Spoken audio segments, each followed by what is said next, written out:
প্রিয় ভিউয়ার আসসালামু আলাইকুম।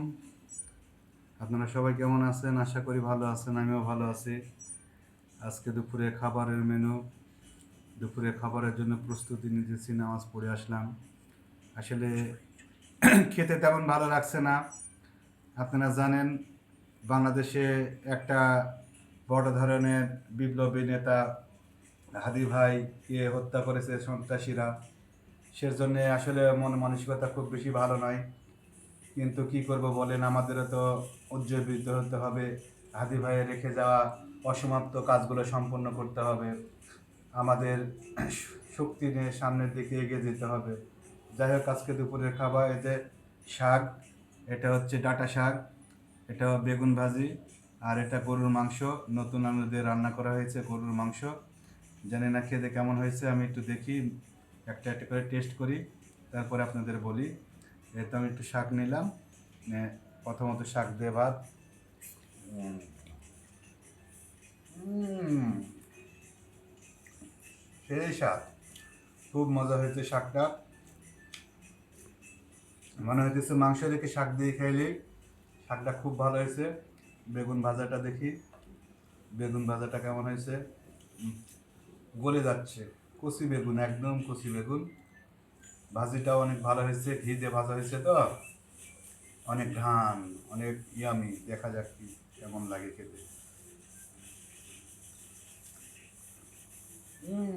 সেই স্বাদ, বিশ্বাস করেন, সেই লেভেলের স্বাদ, কিন্তু লবণটা একটু বেশি হয়েছে, আদারওয়াইজ সেই স্বাদ।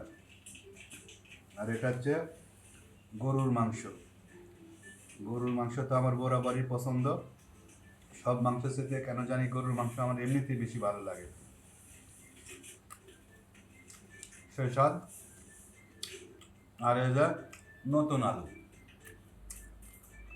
আলু খেতে পছন্দ করে না এমন মানুষের সংখ্যা খুবই কম। বিশেষ করে গরুর মাংসতে আলু দিয়ে না রান্না করলে কেমন যেন একটি অসম্পূর্ণ থেকে যায়। এই যে আলুটা বেশ সিদ্ধ হয়েছে, দেখেন মোটামুটি গলে যাচ্ছে। আমি একটু আলু খেয়ে দেখি কেমন হয়েছে।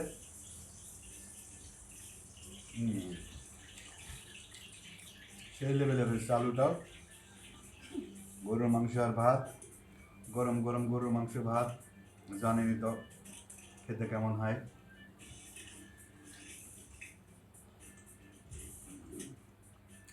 সেই স্বাদ, এত স্বাদটা আমার কাছে সেই লাগছে। সেই স্বাদ। আপনারা যারা খেতে ইচ্ছুক বা খেতে চান, আমার রাজশাহী ব্লগ পিএলসির সাথে যোগাযোগ করে চলে আসবেন। আপনাদের এরম গরম গরম ভাত, নতুন আলু দিয়ে গরুর মাংস, বেগুন ভাজি, শাক ভাজি দিয়ে ভাত খাওয়াই দেবো ইনশাল্লাহ।